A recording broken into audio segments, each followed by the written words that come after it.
I'm not in the camera thing anymore. Okay. Hi.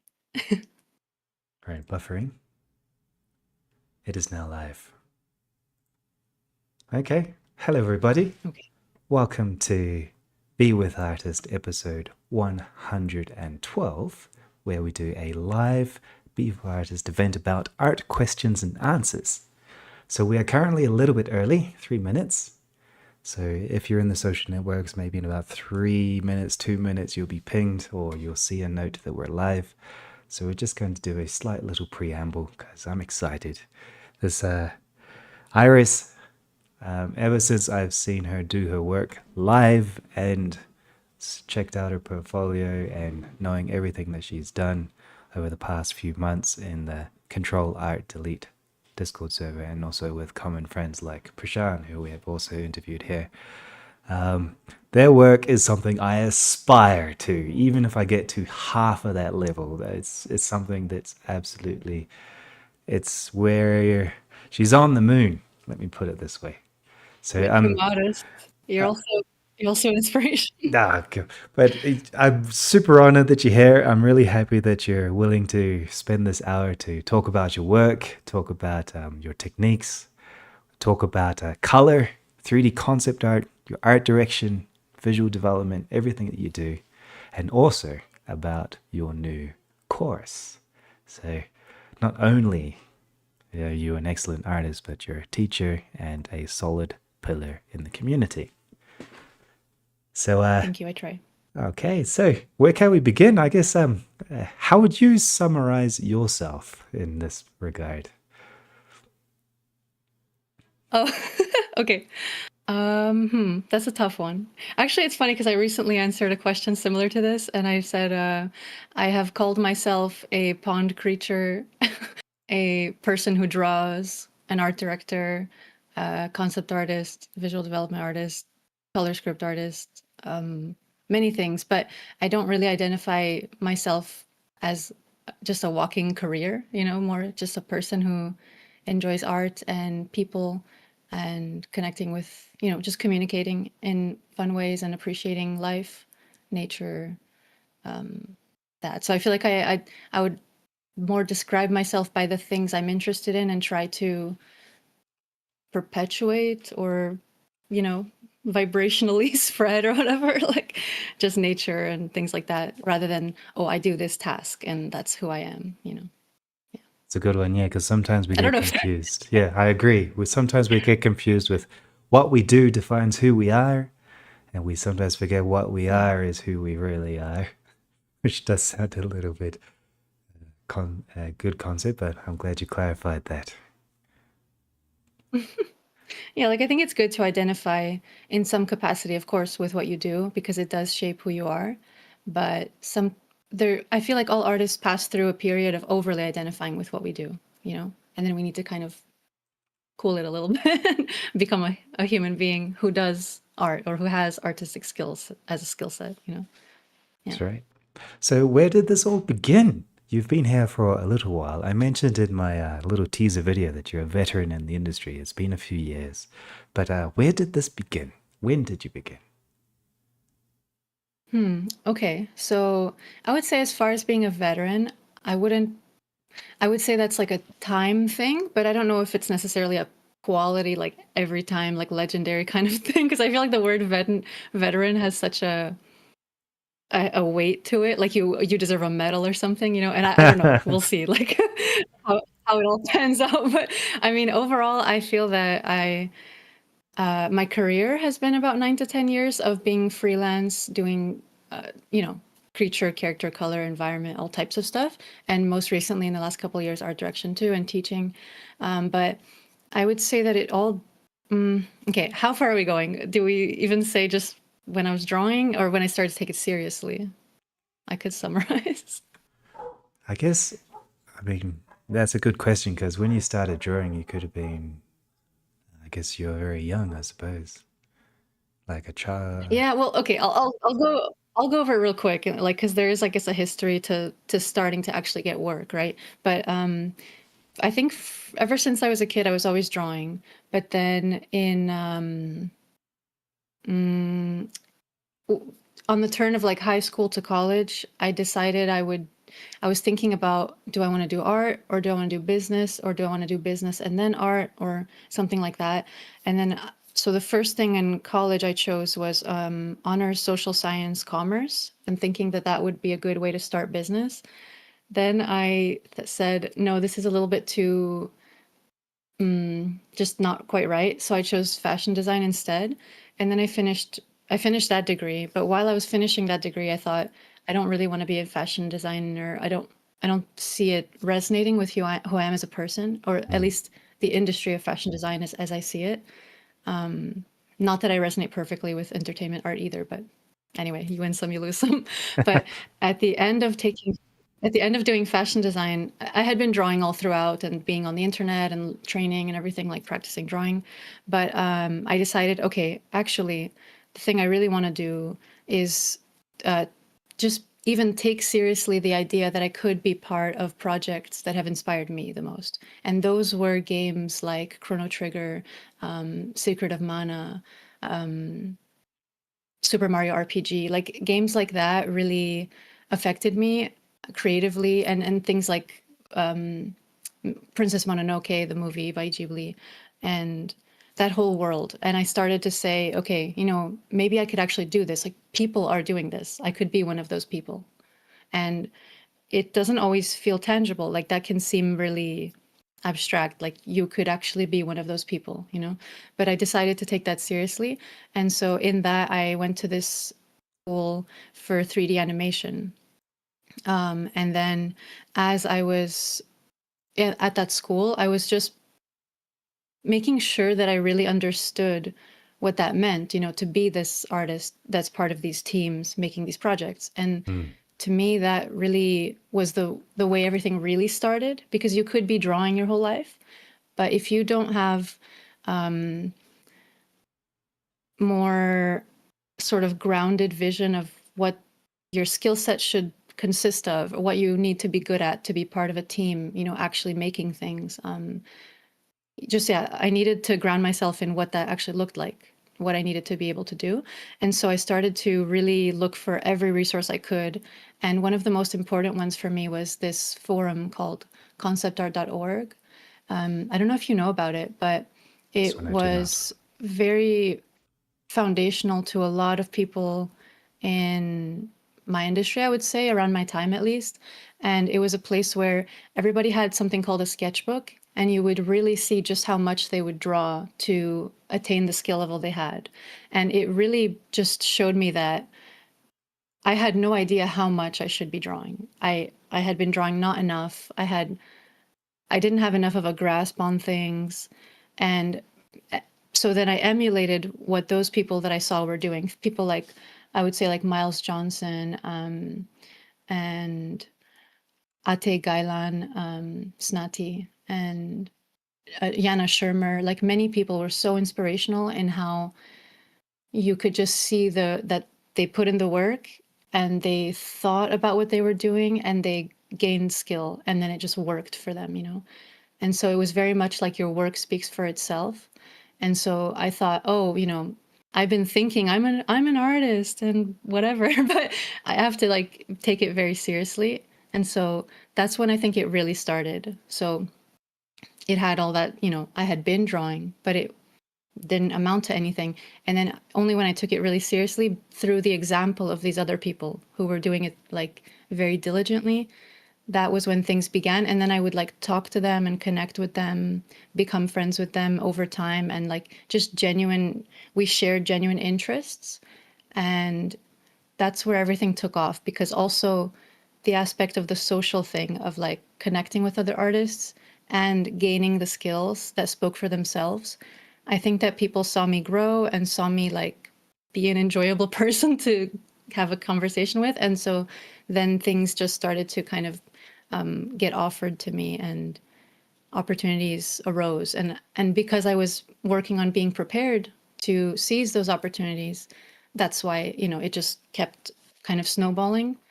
And yeah, okay, I think that's like a good way to explain the whole journey. It's been quite methodological and very self-disciplined as well. That's one thing that really spoke out to me was even in the Uh-huh. server when you started working on a piece, you would whip out a piece in a few days, maybe spend another day or two, and then you move on. So you also had like a Yeah, I would strong say that. background in the drawing as well Yeah. to support that. Yeah, thank you for pointing that out. I find that discipline and hard work, of course, also mixed with a sense of like levity and free time and stuff as well. But I do think that you really do need to focus on what matters to you and train it and like sharpen your axe, you know. And if you're not doing that, it doesn't just come out of nowhere.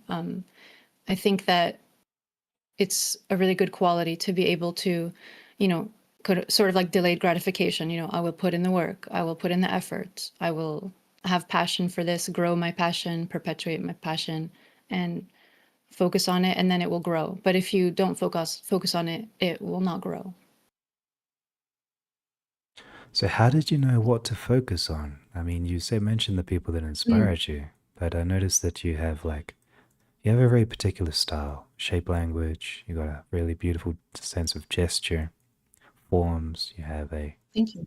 um, a really curious idea of color and concept. There are three pieces that I picked: the one with the mermaid, the tiger, and also a project where you had some of these flower fungus looking people, which I thought were really cool. Um, Thank you. I really appreciate that. so you Okay, I can have say a bit like, about that. cool, yeah, tell me. I mean, was there more to it? Okay. Okay, so when it comes to like knowing what you were going to do, how did you define your path? You seem to have a very clear vision of what you wanted to do, but how did you get to that vision? Okay. I would say that I'm not sure I knew moment to moment, but much like when you watch a process video of you making something, it kind of makes you go, oh, looks like I knew where I was headed, you know, in retrospect. But I think what more so than knowing exactly where to go, every next step is like or like in the long run it's more I have always used my sense of like, okay, this might sound a little bit negative or something, but my sense of dissatisfaction is like a really good compass for me. So whatever I feel is lacking or I'm not doing well enough, that's an excellent compass for me to know what I need to work on, what I need to improve. And then I would always be drawn to people who were achieving those pillars, you know, that I was after for myself as well. Like, let's say there was a time back when I did give myself the name Muddy. My colors were really muddy, and it was kind of a pun, like in a way of making fun of things, like, and that I wanted to grow out of that, and I think I've achieved it, but only with great like intent and time and perseverance. But I would say that using your own internal compass is really important, and including positive and negative feelings in what informs your compass is super important to me. And just being a person who can like have the capacity to handle the both the negative, you know, quote unquote, like negative is a word that I don't know is a bit complicated, but what I want to say is that the emotions that lead us to certain artists, certain inspirations, it can be an envy, you know, it can be a lack. Like I see a lack in me, and this person I see an abundance of this, and I wish that for me, or something like that, you know. And that's scary to confront on some level, but I think that that's always been a really good information source for me, is when I see somebody who's doing something in a beautiful way, in an inspiring way, and I think I would love to have that impact. I would love to have that, to gain that competence that they have, that they've worked on. And so through things like conceptart.org, where I would see like the practices, because people on conceptart.org in their sketchbooks, they were not just sharing finished pieces, they were sharing process sketches, studies, like the whole kind of behind the scenes of, like they would share a final piece every now and then, but then every other day you would see what they were doing when they weren't making that like final finished thing. And then it all just kind of made sense. Like the puzzle came together, all the pieces were there. You saw, oh, they put up this amazing painting of like a dragon and a sorcerer and whatever, but to lead up to that, they did all these studies of like these photographs, these life studies that they took outside their window or on their desk, or like they went to life drawing, all those things. And then I started to kind of grow this picture of how other people were gaining knowledge and just intuition and skill. And I saw what I had to do. I just knew that I had to display the same level of like curiosity, just like persevering through all the practice you have to do. It was very clear to me what I needed to do. And then I think when you're curious and you're working hard, it just kind of, it's like an engine. It just like, it's a momentum. It has a life of its own. You're learning one thing, and then you're talking to people who are also learning, and then new ideas come up that they're learning too, and you go, oh, I would love to learn that. That's fascinating. And then you research it or you try it out or something. Like I think that for me, one of my favorite like cycles in life is just this one of like curiosity and investigation and learning. It's the most positive thing. I've always just yearned to be around people who share that love for curiosity and learning and acquiring competence, I would say. Like it's just probably the best kind of cycle a human can be in, I would say, or one of them. So when you hit the bridge or the canyon, I guess you say, from 2D to 3D, what spurred you to cross that bridge? How did you get into 3D? That's funny because I think again it is a positive and a negative thing where on one hand, I was just seeing so many 3D artworks throughout my life that inspired me, like low poly, old kind of retro games. Always to me, just like the low poly aesthetic is so beautiful and inspiring, like Ocarina of Time, and Wind Waker and stuff like that, and many other 3D type things. So that would inspire me, and then also uh, also sculptures. Like I mentioned this in my class, I mentioned that there's a lot of inspirations that are not direct, but then there's like indirect ones. Like I love sculpture. I love going to a museum and seeing like pottery from whatever civilization, and just little objects that they craft and that they make with their hands. It's so fascinating and beautiful. And I would love to do that type of thing myself, like make things by hand. But then because I have this sort of digital inspiration and like influence in my life so much, then I'm ending up doing the same thing but digitally. So with whatever tool you have at hand. I don't have a bunch of clay. I have Blender, and that's a wonderful thing to be able to have as you know, at your I don't Sure. know. What's the Disposition, I word? suppose. A tool belt, You're just disposition, yeah, exactly. infinite Yeah, clay. exactly. Thank you. Yeah, infinite clay, exactly. And then to speak on the like more negative aspect, or quote unquote negative, is like I have limitations as an artist, I would say, that I'm not really shy about. I have no interest in learning perspective to a T. I only want to have, and I know this might be really lazy and stubborn, but it's just who I am. Like, I don't want to learn perspective to a level where I'm ever measuring exact things or mapping out a bunch of boxes to then draw in. Or I only want to know perspective in an intuitive sense. And when I use 3D, it allows me to simply create and forget about, I don't know, just diligently crafting the illusion of space, which is what you have to do when you draw. And there's a beauty to that, but at the same time, I don't know. I do believe in like to each their own in a way. Like some people, when they map out perspective to create like an elaborate scene, for some reason, their brain is like, hell yeah, I love this.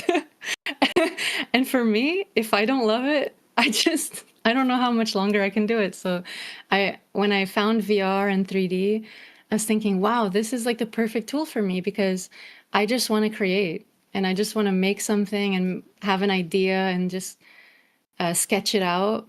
And I don't want to be thinking about, oh, but like the line is not convincing because I broke the illusion and I have to work harder. And honestly, I don't know. It kind of whenever I've seen myself trying to create a complex scene in 2D with a convincing sense of depth and like I don't know a camera angle that makes you need to have specific plotting points and whatever, I've always just felt this pain of like I'm exposing how little I know and care about this whole act of setting up the perspective illusion, and I don't want to be exposed in that way. It doesn't feel good for me. Right. And then so whenever I would and then I would simultaneously be thinking like this isn't the point. Like the my capacity to set up these lines right is not the point for me. The point is to create an expressive image. And I know that part of like art is also sometimes you really do need to have the discipline to gain a skill that doesn't feel like it's central, but it is, at the end of the day, like you do need that skill. So I don't know. I have this kind of like, inner conflict, I guess, around this whole issue of it would be a good idea to really train perspective and have a really accurate sense of it. But I don't know. I feel so good with like only having an intuitive sense of it and informing 3D to do all the rest, or 3D informing me with all the rest. Um, It's a good yeah. point. There is like So it's like a, it's a fine line, right? Because yeah. sometimes you could really master your drawing skills, you could really master your perspective, but then you Yeah. could spend that same time mastering another concept while you're using the strength of the 3D space or even a VR tool. That's Yeah. interesting. That's how I feel. Yeah. And then I actually started to acknowledge that I think I don't really like using like anything as an excuse, and I might be using this as an excuse, but I realized that I think I'm one of those people who can't like actually picture something in their mind. So I feel like that has something to do maybe with the fact that when I'm in 3D and the perspective just happens on its own, it really feels very good for me. And then when I'm drawing, I have to work so hard to create it because I simply cannot see it in my mind. Like there's no picture. There's just a cloud. Like I can see intentions and feelings when I picture imagery, but I don't see like the apple. You know what I mean? Mm. Again, it's an excuse maybe. No, it is a good one. So that's cool. You even got into VR. So how does VR tie in to this project with Blender? What's your typical workflow of starting in VR or starting with a drawing and then going into VR or then going into Blender? What's your workflow there? Hmm. I don't know if I have a specific workflow because it kind of changes depending on what I feel will either serve that image the most. Like sometimes an image comes to mind and I think, oh, that VR is perfect for that. Or what I can do in VR will be perfect for what I want to do with this image. That happens sometimes. But then other times I just go, I want to make something in VR or I want to make something in Blender. And so it depends on kind of where the origin feeling of that piece is, the intent I have with it, the purpose of the piece, and the types of I don't know, like technicalities or creative mm, details of how it feels to do something, like what it needs. I don't know. I know that's very vague, but when the reason trying to describe that is like when I'm doing VR, I feel a certain way, and when I'm doing Blender, I feel a certain different way about what I can do and what is conducive to do. What the program is conducive to doing. And so I base myself on that intuitive knowledge of like everything I've collected of how it feels to make something in this program, how it feels to make something in that program. And actually, I started VR. The way VR started in my journey was I had known about it for a long time. And then when I spoke at an event called Industry Workshops in London, they also had a like trying VR kind of stations where you could put it on and test it out. And that was my first time. It was the first or second. I think prior to that, I had been at a studio where they like just put a phone on your eyes and showed Hmm. you like a haunted hospital or something. And I was like, what the hell? I hate this. But then when I was at industry workshops trying an actual sculpting program, so I was trying medium, I think, and it just felt so interesting. I felt, oh wow, this is just like sculpting something in real life because you don't worry as much about the interface and like pressing buttons, knowing what menu is where. You're just kind of experiencing the sculpting more organically, more attuned to how we experience just the normal world. And Mm. again, I mean, you can just hear me say that, and that just feels like it clicks with me, right? Like something that's just more natural in like the real world, and I don't have to work hard to create an illusion. I'm just creating something in front of me. I'm in. I like Yeah, it. that's I true. don't want to be kind of like interfacing and whatever with like the UI. I just want to create the thing and have that just that like momentum that comes from that. And so instantly I knew the moment I tried it and sculpted like I think I sculpted like a log with a mushroom or something. And it was bad because I was just doing something for 5 minutes and needed to go, it was an event. You're just there to try it and then let somebody else try, right? But I knew based on how it felt like I need this in my life and this will help me grow as an artist and it's going to feel amazing to create things in this. It's going to push the types of things I can do, which to me is like so cool. It's just like when you recognize in yourself the ability to, hey, like if I adapt this tool into my toolkit and everything and I learn it a little bit, I have the patience to take it on, I will grow my own capacity. And that's like you're kind of giving yourself permission to, you know, expand as a person and you have to do some work for it, but it's worth it. And it will connect you to people who also use that tool. So it's like there's only good that can come from it, I feel. And then the moment so yeah, I tried it and I knew I need this in my life. And then there was a project I was working on for Bungie. It was really fun. The team was so cool. They were like really fun people. And I thought, this is the opportunity for me to get VR. For some reason, I just knew like with the way that they briefed the project to me, I thought VR is going to help me do a better job here. And so this is the moment where I will actually buy VR. And it did help. Like I would get the brief from them for what to do that week. And then I would open up VR and I would open up like sketching stuff and I would do 2D and 3D. And so whenever I would send them what I had made for the week, I would offer up like, hey, here's the drawings I did, but then here's also some VR things I did to like expand upon the drawings. And they loved it. They were like, wow, we can actually see this, not only did you draw something, but you also showed us the way it actually would look in 3D space.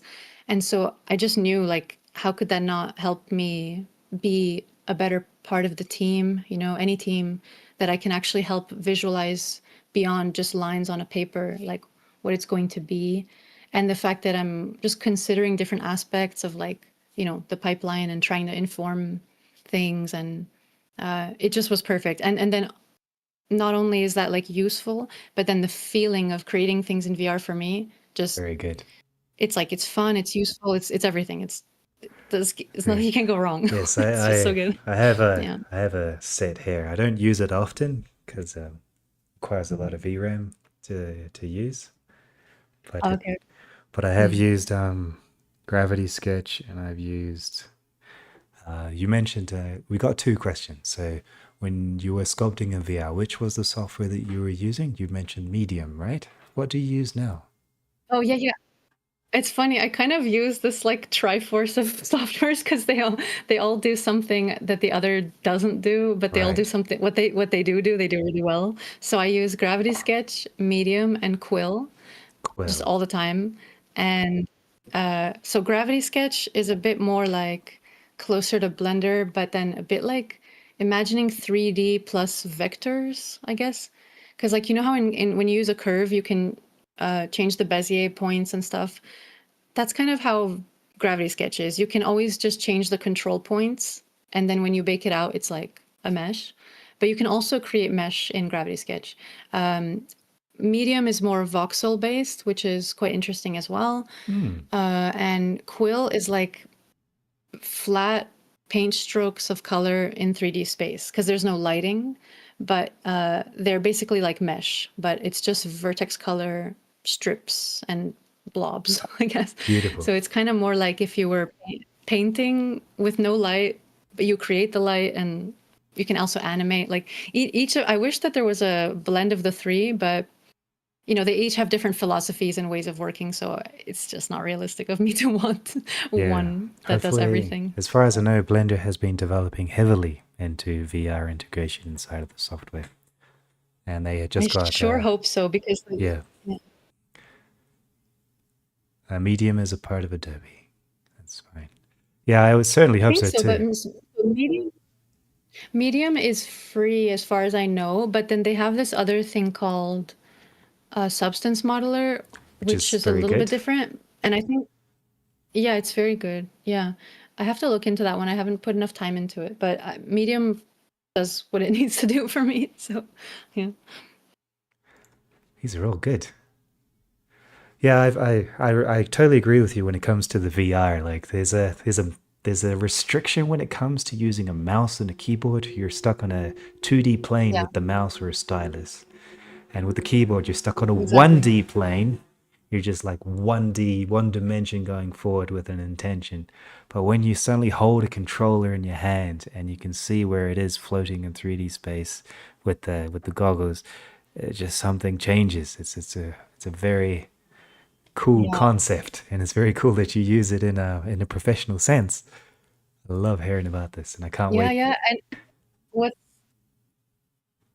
what's so fun about it too is that you can collaborate with friends in it, and it's so unreal because you actually see them and you see how they're moving their hands and like creating what they're creating. And it's just so like, I don't know, it makes me want to cry. It's just such a cool marvel of technology to be able to, you're in different rooms, but you're in the same room and you're creating something. And how is that possible? I just think it's amazing. Like you can sense the person's like physicality. I don't know. It's so Nice. crazy. We got one other question. Which headset did you purchase in the end? Oh, so I have used the Rift S back in the day, and then I got the Quest 2, and now I use the Quest 3. The Quest 3, I think, for me, is my favorite so far. It also has pretty good pass through, like when you just have the camera. Um, but yeah, Goro Fujita still uses the Rift S, and the Rift S is excellent. It's just that I think certain support was like discontinued and whatnot, but like it it was very good. I think that they haven't made something that does quite what the Rift S does. The Rift S, I would say, is more like for artists, and then they started to make things more for gamers, which is like the Quest 2 and 3 and stuff. But they're all very good. Like they're all very good technology, and as long as you have a decent, like an okay enough graphics card, Mm-hmm. and preferably using the link cable is the best, but if you don't, I think you can do most things. I don't think you can do Quill without the link cable, but anyway, let's not get into super technicalities. But yeah, it's Rift S, Quest 2, Quest 3, all That's good. good. That's good. Okay. So, wow. You're inspiring a lot of people. People are like, oh, I want to go buy one. Oh, a watch headset. Well, which one do I Oh, do? Oh, I want to try VR. uh, It's you're bringing out some. You're tingling somebody's neurons, and I like to hear that. So, for me, like whenever I've always been like so happy to kind of inspire people to use really good tools. Like when I was using Clip Studio, or like now I'm using Krita and Rebel too. I'm always like, try this, get this, it's so good. And then now more people use that, and then also with Blender and VR, I'm always like trying to like evangelize, like evangelize. join the cult. Like it's so good, use it. You'll be inspired. You'll make cool things. What could go wrong? What could go wrong? Yeah. Experiment. Which brings me back to my next Yeah. topic that I wanted to ask you about the community. You very shortly, I think you're going to present in Lightbox along with Prashan, who we interviewed here, and Alan Watts, who Yeah. we also interviewed here. So I got a huge honor to interview all three of you, the three musketeers. What is Yeah, this and Cody. Lightbox? And Cody You too. also. That's true. Holy crap! The four musketeers now is no longer musketeers anymore. So I wanted to ask you, what is your? You mentioned you like to evangelize and you be part of the community, get to talk to people in the forums of the conceptart.org and others. So What's your involvement right now with Lightbox? What do you currently do in your current in the art community? Okay. Well, I guess my involvement in the art community also has like a big history I could summarize. If that's okay. Sure, sure. Um, This is good. I like o- the story time. okay, okay. So it's funny because it kind of did all start again with the conceptart.org stuff because when I was on there and I was so excited to practice and like finally see how okay, I have this roadmap, all these people are doing this, I got to do that too in my own way and just get practicing, you know. And then I found that there was a link or like an area on the forums where people posted sketch study groups, like, oh, we're meeting on Friday, you know, and then they linked like a Google Hangout, which is no longer what people use to hang out. Now it's Discord and everything, but before it was Google Hangouts. And so it's funny because the time that I clicked and I was like, oh, I'm excited, I want to join this group. It was like, oh, they're not meeting today. They're meeting in a few days. I was like, I'm gonna make my own group. I don't want to wait. And then I created a group and I just like posted it on Facebook where at the time all the artists were hanging out and like talking to each other. And just some people just joined. I never even met them, but they joined and this was like 8 or 9 years ago, by the way. And people started to join me every day and we were just from like sunrise to sunset, just painting, talking about light, color, form, shadow, like everything. We were talking about everything and just getting better at things bit by bit. We were all actually pretty terrible at art at the time, but we had a lot of dedication and we wanted to get good.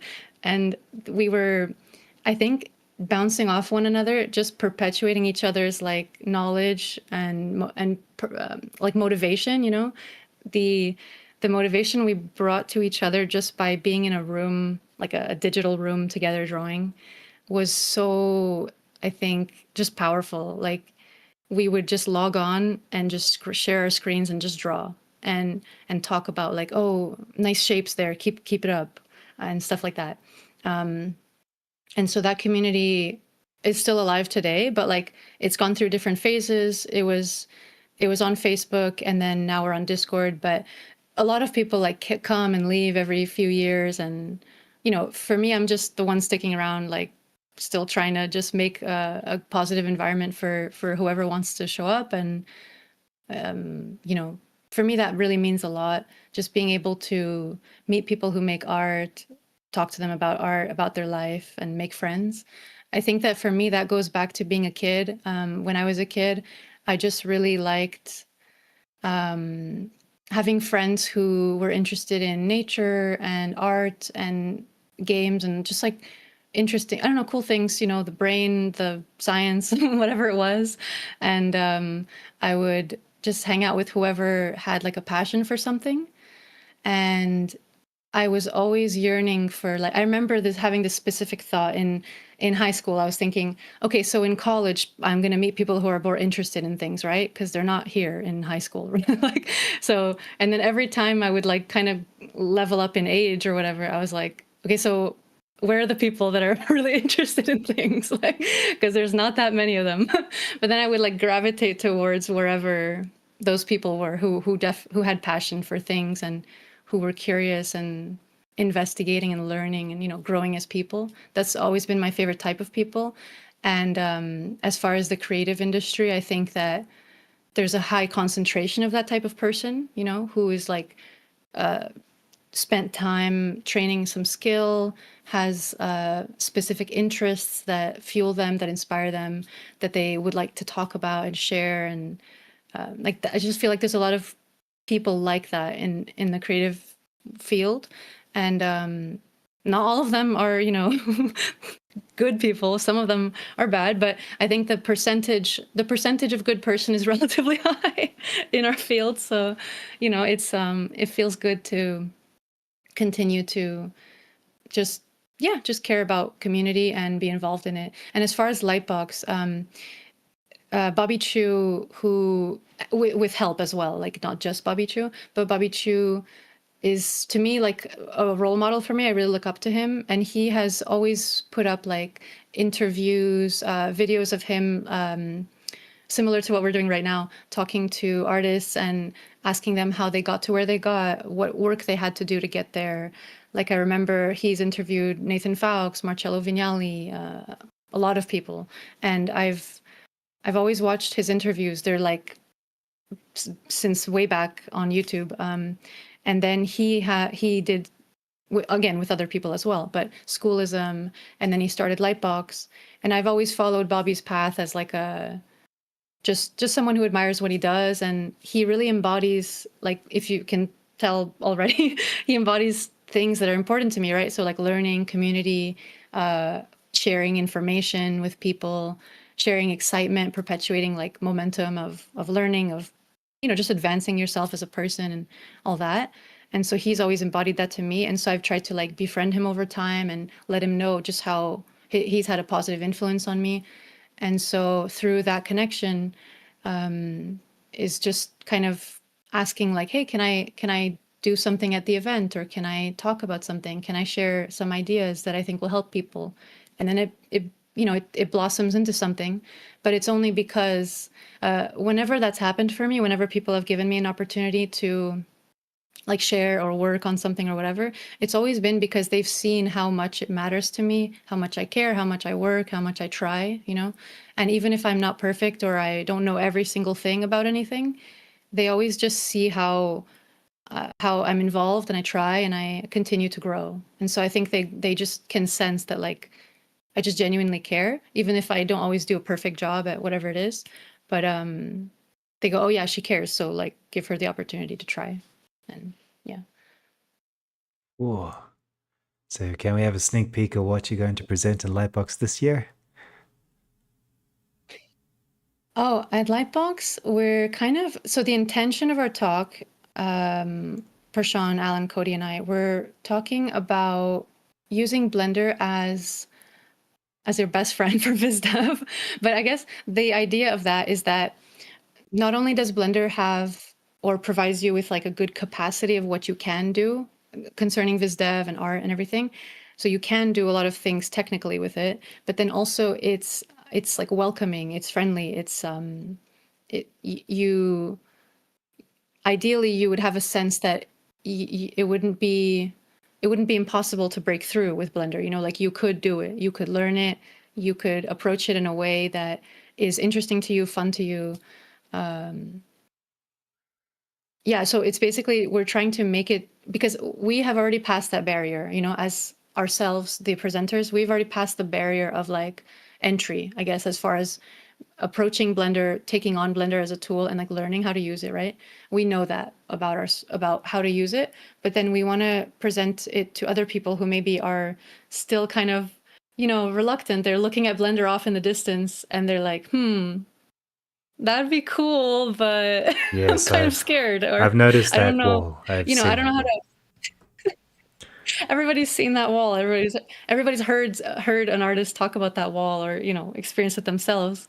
And there is a sense of like, oh, I gotta somehow pass this barrier, right? Like the shader nodes or geometry nodes or whatever. Something seems, just vastly superior to the amount of knowledge you have now, and you're like, oh, how can I do it? But anyway, we kind of just want to show and tell and like motivate, and show how if you gradually approach it and what kind of mindset you can approach it with, you can achieve those things over time. Of course, it won't happen immediately, but I think it's like believing in yourself, and knowing that light at the end of the tunnel, like the you who has acquired, some level of comfort and familiarity with Blender is going to be a you that you want to be, you want to move towards, So that's kind of like the message, I and like like that some tips on message. how to do that.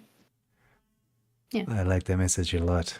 This couple of days ago, you just released a course that you have recorded and started to put up onto Schoolism, which has a Yeah. similar message about Blender being your friend, I guess you could say. Mhm.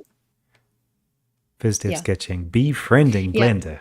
Is this in a similar vein? Mhm. Yes, yeah, for sure. I think it's kind of a vein that a lot of my educational content or message or mission statement matches, is just that you have nothing to be afraid of when it comes to any kind of tool or technique or whatever. It's really just, if you approach it with a mentality, a certain mentality, you can gradually, achieve your goals within that thing, learn that thing, have it within your grasp, and then, like, I just feel like we each deserve to be the person who has the capacity to do the things we want to do, and like feed that and perpetuate that. So a lot of times people get discouraged, but I want them to know, hey, just stick with it, do do things that you're interested in doing, and break them down into approachable, like actionable things that you can do. Like, what can I do this week to get a little bit better at Blender? It's not about, okay, this month I have to learn everything about 3D. No, like that's so unrealistic. Yes. It's like you have to just help people break it down into smaller, digestible, actionable pieces. And then, to me, like, just watching people do that, watching myself do that, it pays off, and it's just so worth it, to take the time to do it gradually over time. And yeah, that's my message really. Is just, y- you deserve you doing that. So I feel like it's worth the effort, and it can be fun. It really can be fun. I think that some people, maybe they view it as something that will be arduous and not enjoyable, but I truly think it can be very enjoyable. I Yeah. agree. I mean, art is like, there's something special about creating art with these tools. Obviously, there's many more tools, many ways of doing things, but the process is something enjoyable, and the end result is extremely gratifying when you have an intention, an emotion, an Yes. idea that becomes real. It's materializing a dream, the dreams you forget in an Yeah, instant. Meanwhile, exactly. an art piece remains and inspires new dreams, Yeah. which is something very beautiful to see in the work that you do. So you mentioned about Thank you. bite-sized pieces and the work that you do. So when it comes to fundamentals, I did want to tell something about color, but I guess we could also talk about shape or gesture. How do you translate, for example, your concept of drawing, color, the harmony, the silhouette, the shapes, the Mm. design? How do you convert that into 3D? That's one thing I've noticed with the big wall. 3D in Blender is very technical. It is very rigid. You have a square box with sharp corners at 45-degree angles, which are freaking perfect, and that's where you start. So, how do you break from that 3D mold of perfect angles and topology into something that Mm. becomes organic, something that looks colorful, which has beautiful read with contrast and light? What would be, I guess you could say, 3 or 5 digestible steps that we should try learn and master to get to that point? Okay. I don't know if I can put it into 3 or 5 steps, but I have like an overarching idea, I guess, All right, let's go. Let's or go. thing I would say. um, I would say, okay, so yeah, the 3D and the interface and everything, like you said, like the default cube, they're very angular and perfect and mathematical. But I would say, to get inspired by imperfection and use like simplicity and imperfection together, intertwined to your advantage. So, like, break the shape's perfection by either entering sculpting mode and just like applying a smooth brush real quick, or putting a lattice modifier on it, or putting a subdivision modifier, and then just moving around vertices a little bit more randomly than they initially come up. I think that when, like, the human mind has this capacity to adapt, right? And so I would say that people who understand how to use that to their advantage are usually, in life, just like better off. And people who, the adapting happens and it's not driven by their intention, that tends to lead to suffering. So I know that's like a very big statement, and what am I even saying? But what I mean by that is that, okay, so imagine yourself in Blender and your shapes are perfect and the lines are just right. Your mind obviously is going to go, oh, so I need to continue the perfection. I need to continue the mathematical Mm, accuracy of the shape. Like if it looks like this, then I need to not break that. I need to continue that and keep it accurate, keep it perfect, keep it the way that it symmetrical is, you even. know? And so that's why. Mm? Keep it symmetrical even sometimes. Yeah. Yeah, exactly, exactly. Like keep the symmetry, maintain like all this logical, perfect stuff. But then what's charming about most artwork, I would say, maybe not all, like because some artwork does revolve around mathematical perfection and there's a lot of beauty to that as well, like sacred geometry and everything. But I would say that a lot of artwork and our human connection to it revolves around humanity and flaws and the imperfection of like human experience, right? And so a lot of times personality, style, all that stuff comes from things we do a little bit wrong or shapes that are a little bit weird or shapes that are I don't know tilted or bent a certain way or a little bit not like reality and or a little bit larger than life or heightened reality or something. And so I would say the moment you can break away from your brain adapting into the perfection and mathematicalness of 3D and you introduce imperfection and you embrace that, I think that's when you can also, of course, it's better if you have like a background in also doing life drawing and gesture and everything to like draw from, but bring imperfection into what you do, and then your brain will stop kind of wanting to perpetuate the perfection, and it will see, oh, it's okay. Like if the shape looks a bit more wobbly or looks a bit more broken, it's kind of charming. I like it. I could work with this, but I think if you go down a path where it's like every step is like perfect, then like I said, your mind will want to continue down that. And I I find myself naturally pulling away from that, but some people maybe have a harder time pulling away from that and they feel like they need it to be, accurate and perfect. And there's also a sense of other people seeing you do something. So a lot of people are nervous about, and myself included too, Hmm. is like somebody watching me make a mistake and then somebody saying, you did that thing wrong, like you didn't do it the way it was supposed to be. And so maybe people are kind of afraid too of I don't know, modeling something and it looks wonky or wrong, and then somebody else seeing it and going like, that looks off. But I would say just to explore more and kind of do away with maybe preconceived notions of exactly how a model should look or something. But then I would recommend that like if somebody's working, let's say at a game studio, and they have to just make like just like good topology, like a a game ready asset, maybe you can't do as much imperfection. Maybe there's like a much more controlled way to do the imperfection, you know? What I'm talking more about is like exploration with 3D. So I just want people to be aware, like I understand that sometimes you do need to do like just a perfect object, But if you're just exploring and learning, I would say to mix imperfection with perfection. I like that. I think it's super important. I think so. Excellent. Okay.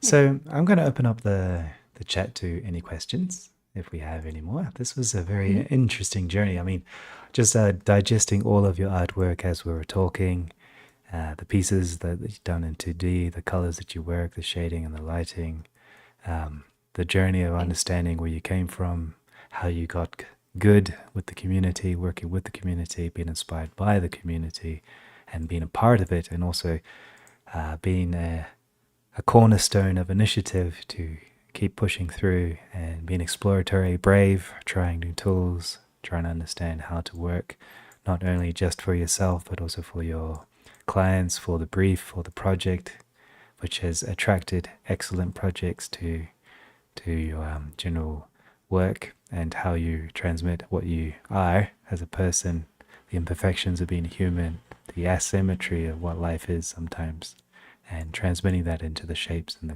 the designs that you do. Absolutely inspiring. Thank you. So, if you have a question in the chat, either at YouTube or here, feel free to ask away.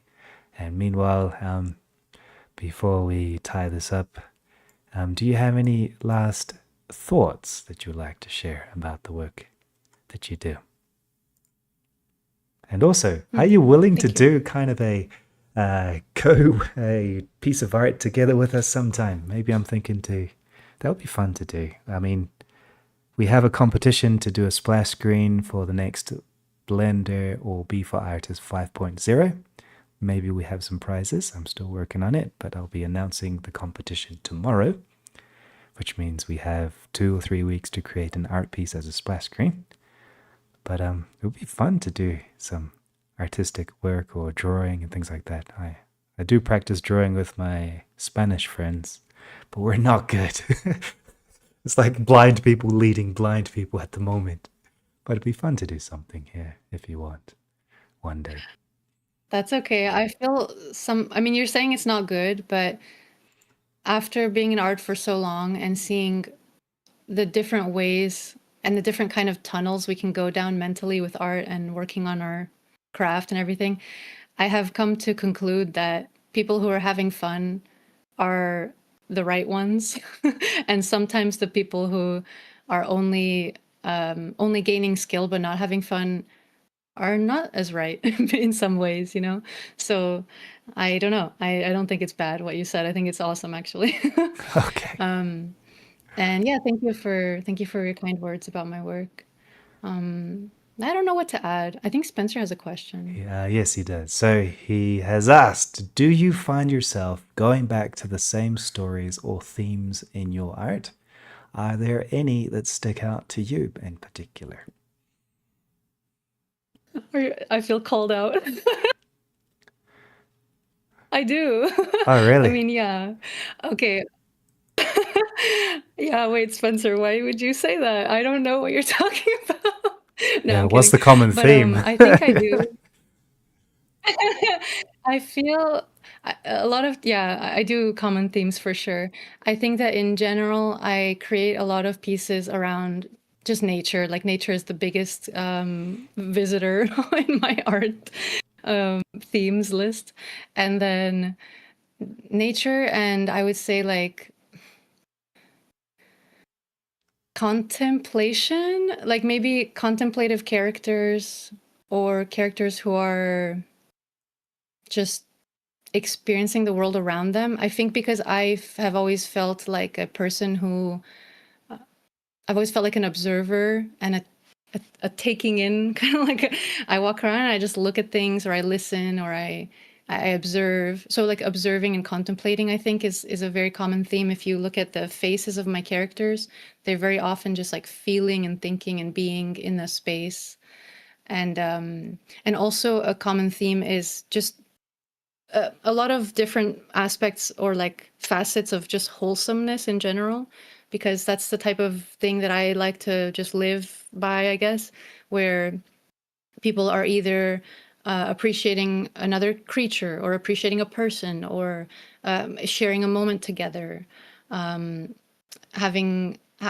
experiencing joy together or family or something like that, like some sense of sharing and communicating and that type of thing, togetherness and positivity in general. Sometimes also negativity, but never like dramatic or chaotic. I would say sometimes there's like a sadness or a longing too, but it's always, I guess, you know, like I would say it's all part of the same thing. Like let's say I draw a lonely character or a character who's like sad.